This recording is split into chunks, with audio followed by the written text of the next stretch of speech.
For today's video ay bibili tayo ng ticket para sa Channel Fan Meet na gaganapin dito sa PICC at sasakay tayo ng LRT papuntang PICC for the commuters and person.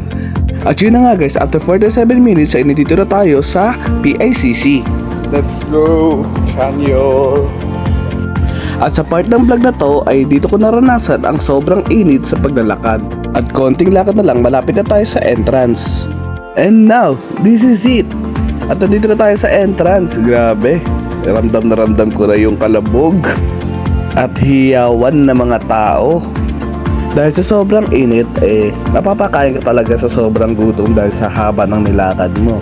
Now, meron nagbigay sa atin ng pagkain dito. At ang nagbigay ng pagkain na ito ay yung bumili sa akin ng isang ticket ko dahil napasobra nga yung bili ko ng ticket.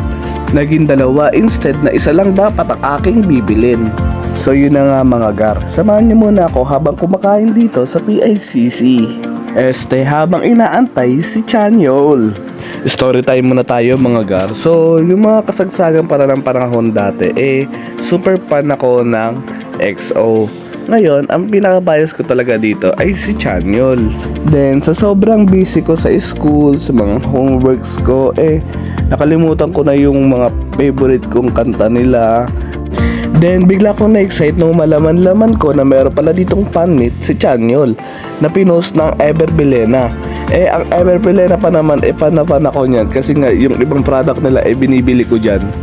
Sinasabi ko sa inyo guys, kung malalaman nyo kung gaano kaganda ang Everbelena at ang mga produkto ng Everbelena mapapasabi ka na lang talaga ng OMG.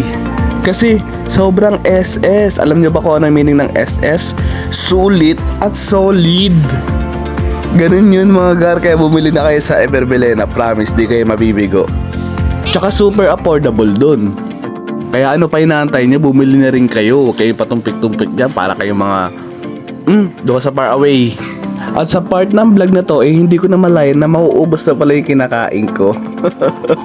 Then wait, fast forward ko na para di kayo mainip.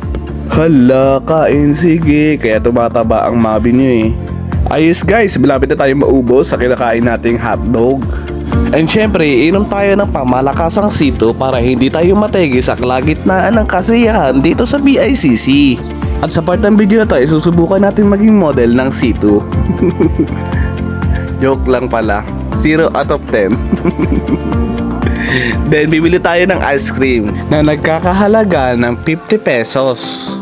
Medyo affordable naman siya guys kasi hindi mo mararamdaman yung binayad mong pera dahil nga sa sobrang init. Hanap tayo ng mapapwestuhan para makakain ng ice cream.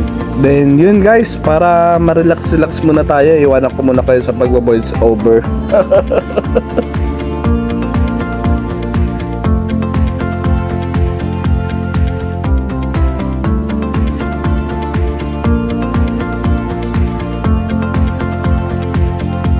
And share ko lang guys yung pinag-standbyan ko. Ito nga pala yung view ng aking in-stamp yan. Napakaganda nga rin pala nito.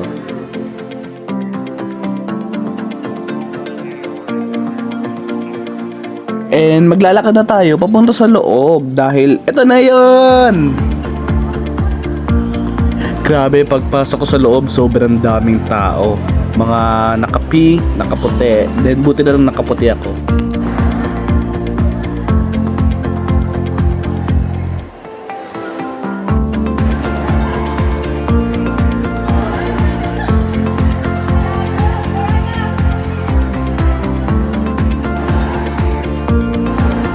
At ang ganda rin pala ng mga design dito sa PICC.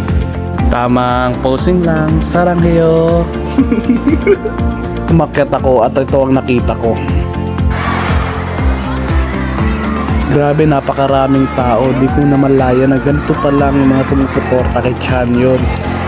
Uy, pinagkakagulan na ako. Joke lang.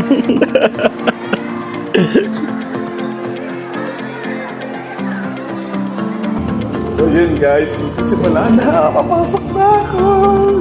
Hello Chanyo. Annyeonghaseyo. Nararamdaman ko ng ingay pagpasok ko.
you have here. Which one is your favorite of all?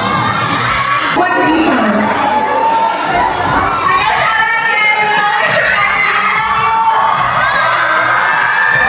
Over here, I wish I could go closer, but please don't go. What do you tell your cherry prince right now? You get ready for PCY1!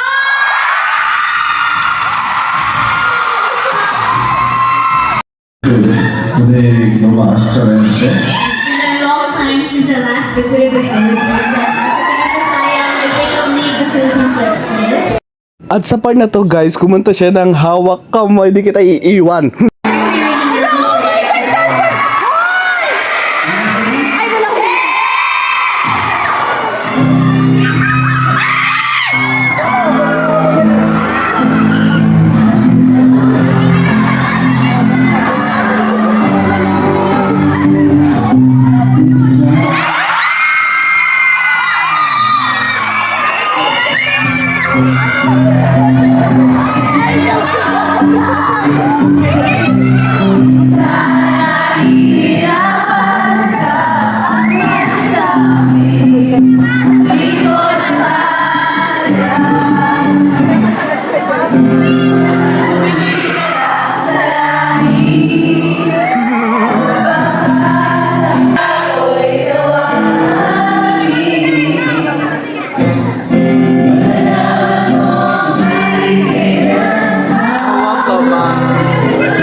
Yun lang guys, pauwi na kami at sa mga huling araw na ito at oras na ito ay nagpa-picture muna ako. Syempre, for the good memories naman, 'di ba? Bye bye, love you.